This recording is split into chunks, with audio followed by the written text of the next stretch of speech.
Today is Tuesday, January 28th. What to know about new artificial intelligence breakthroughs that have American tech moguls in shock and stocks in turmoil. Also, 2 ways President Trump's new cabinet is making history as another one of his top picks gets confirmed. Plus, where Americans are dealing with a brutal winter storm. What's behind rising egg prices and shortages in the U.S. And why some people are lining up for hours just to get a whiff of a rancid smell. Those stories and even more news coming up. Welcome to The Newsworthy. All the day's news in around 10 minutes. Fast, fair, fun, and on the go. I'm Erica Mandy. Thanks so much for being here. You ready? Let's do this. It's being called AI's Sputnik moment. A small Chinese artificial intelligence startup called DeepSeek has sent shockwaves through Silicon Valley, Washington, D.C., and Wall Street. It all started just about a week ago when DeepSeek launched its AI model. It now seems just as capable as leading chatbots from American companies like OpenAI and Google. And it's popular. The AI assistant hit #1 on the Apple App Store in recent days. But the thing is, DeepSeek is spending a fraction of what American tech companies are. And it's making these advancements despite the fact, or perhaps because of the fact, that the U.S. has export bans on top-of-the-line chips like the ones made by NVIDIA. The U.S. government has had those trade restrictions in part to keep a lead in the global AI race. But reports say those restrictions have forced Chinese researchers to get creative with what they have available.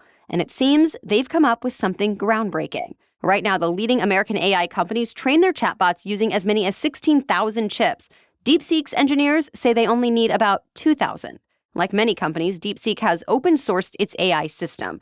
In other words, it shared the underlying code with other businesses and researchers. And with this system, there are a lot more people who can actually afford to make their own projects. These revelations led to a huge sell-off on the U.S. stock market yesterday.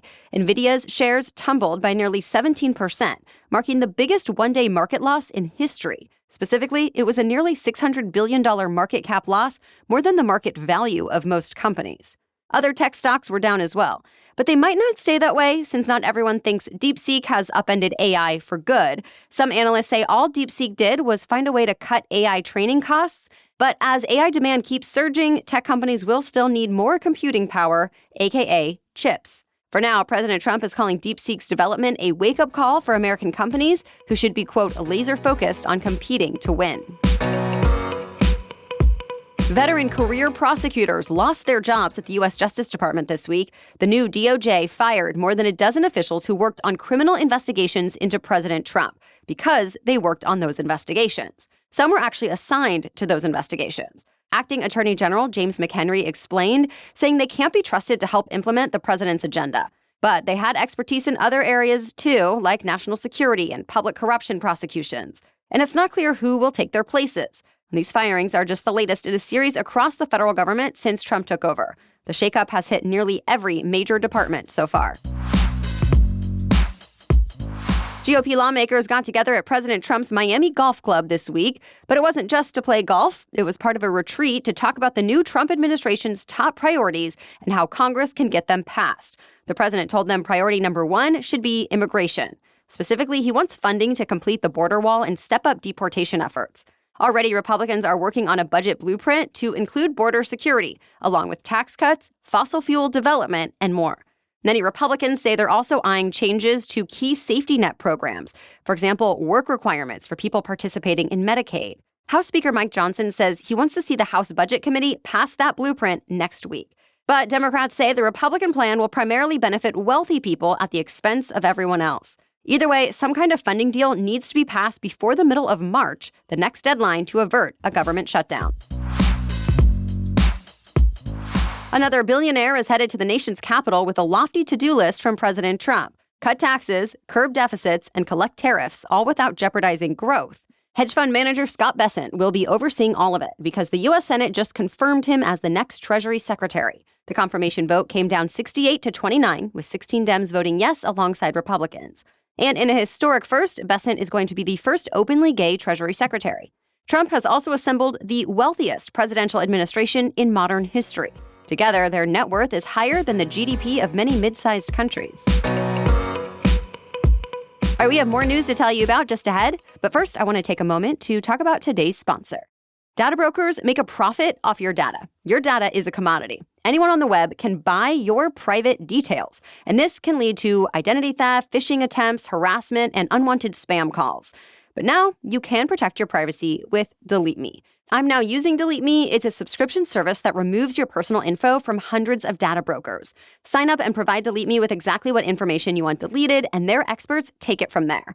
Delete Me then sends you regular personalized privacy reports showing what info they found, where they found it, and what they removed. In my first report, Delete Me removed 84 listings with my personal information. And Delete Me is not just a one-time service either. Delete Me is always working for you, constantly monitoring and removing the personal information you don't want on the internet. So take control of your data and keep your private life private by signing up for Delete Me. Now at a special discount for our listeners. Today, get 20% off your Delete Me plan by texting Newsworthy to 64,000. Text Newsworthy to 64,000. That's Newsworthy to 64000. Message and data rates may apply. See terms for details. Now back to the news. Heavy snow, strong winds, and low temperatures are hitting the Northeast all over again. The National Weather Service says this could be one of the more powerful storms in recent memory. An area from the Great Lakes to the Mid-Atlantic and New England could see several inches of snow and wind gusts up to 65 miles per hour in some places. And snow combined with wind could cause snow squalls, making travel and visibility difficult. The storm began last night and should continue through this evening. Forecasts say there will be a brief break, then another round of snow and wind will start up and could last through tomorrow evening. After the storm, temperatures are expected to stay low, possibly even into the single digits, from New York to Boston, closing out January on a frigid note. Southern California is finally getting relief from record dry conditions thanks to the storm we told you about yesterday.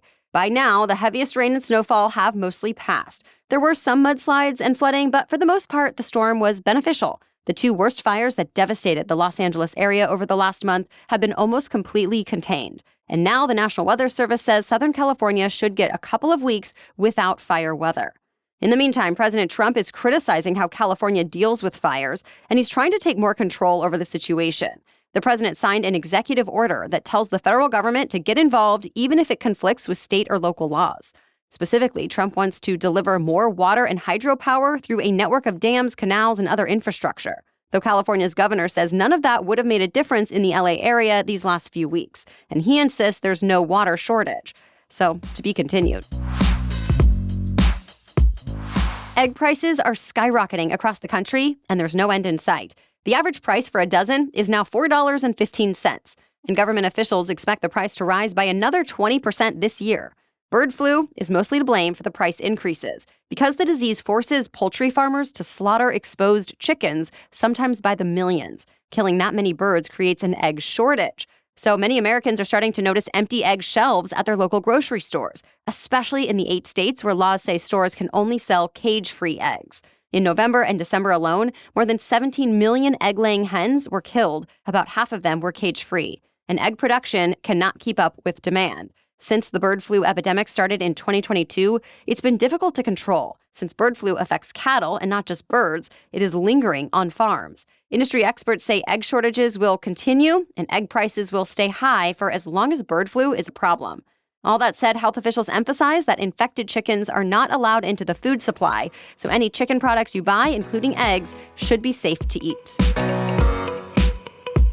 At least one big tech giant is lining up behind President Trump's new map rules. On Google Maps, what used to be labeled as the Gulf of Mexico will show up as the Gulf of America, but only for users here in the U.S. In Mexico, it will still say Gulf of Mexico. And everywhere else, people will see both names. But people everywhere will see Mount McKinley instead of Denali. Google said it will update maps when the changes have been made in official government sources. The Trump administration has not given a specific timeline on when that will happen. So far, no comment from Apple Maps or other map makers like National Geographic. Americans desperate to access TikTok are willing to pay thousands of dollars online for phones preloaded with the app. Apparently, many people deleted the app from their phones when TikTok briefly went offline before President Trump extended a deadline for the app to reach a deal. So phones with the app already loaded are now listed for several $1,000s, well above the price of a brand new iPhone. Some people are especially ambitious with their listings. One person even put an iPhone 16 Pro Max, preloaded with TikTok, of course, on eBay for $50,000, or at least best offer. It's the newest phenomenon. People are waiting hours to see special flowers that smell like rotting flesh. 2 corpse flowers, as they're commonly called, are blooming separately, one in New York City's Brooklyn Botanic Garden and one in Australia's Royal Botanic Gardens. The New York flower is named Smelliot, and the Australian one is called Pewtricia. The endangered flowers are drawing thousands of people who are willing to wait for a rare chance to see and smell them. The putrid odor their flowers produce is designed to attract pollinators in the wild, but they don't bloom often. It's been 15 years since the Royal Botanic Gardens last had a bloom, and this is the first time the Brooklyn Botanic Gardens flower has bloomed since it arrived in 2018. That's it for the main news today, so now it's time for Trivia Tuesday, when we ask a different trivia question every week. But first, thanks to our sponsor, OneSkin. If you're like me, you're tired of New Year's resolutions that just fade away, as well as cycling through ineffective skincare trends and overcomplicated routines. That's why I'm excited to tell you about OneSkin. Their products make it easy to keep your skin healthy while looking and feeling your best.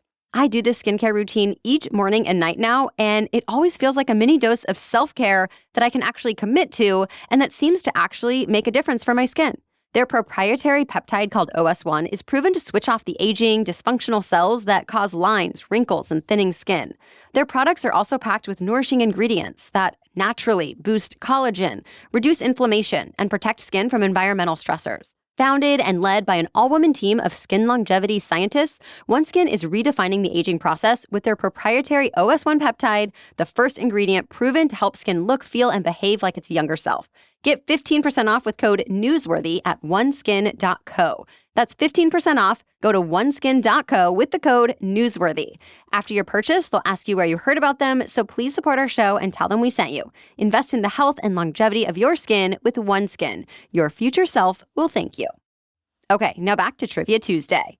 And today's trivia question is, what animals only taste salt? As for last week's trivia question, who sent the world's first text message? The answer is Neil Papworth. In 1992, the 22-year-old engineer was working for a British telecom company called Vodafone. Vodafone was working on a short messaging system, or SMS, that could deliver texts to mobile devices. Papworth sent a simple message to one of his bosses to test the system. The boss was at a holiday party, and the message was simple: Merry Christmas. Papworth did not get a reply since mobile phones at the time did not have keyboards and could not send messages. That changed 2 years later, and decades later, SMS exploded in popularity. The word texting was added to the dictionary in 2010, and in 2021, an NFT of that first text sold for $150,000 at auction. Today, encrypted messages sent over internet messaging services like WhatsApp are becoming more popular, but SMS started it all with a brief holiday message in the early 90s. Thank you so much for joining us to get caught up on the news today. You can further support our work here and get access to ad-free episodes by becoming a Newsworthy Insider. So start your free trial at thenewsworthy.com/insider. And Wondery Plus subscribers can listen to episodes of The Newsworthy ad-free in the Wondery app. All right, we'll be back tomorrow with the latest news to know. Until then, have a great day.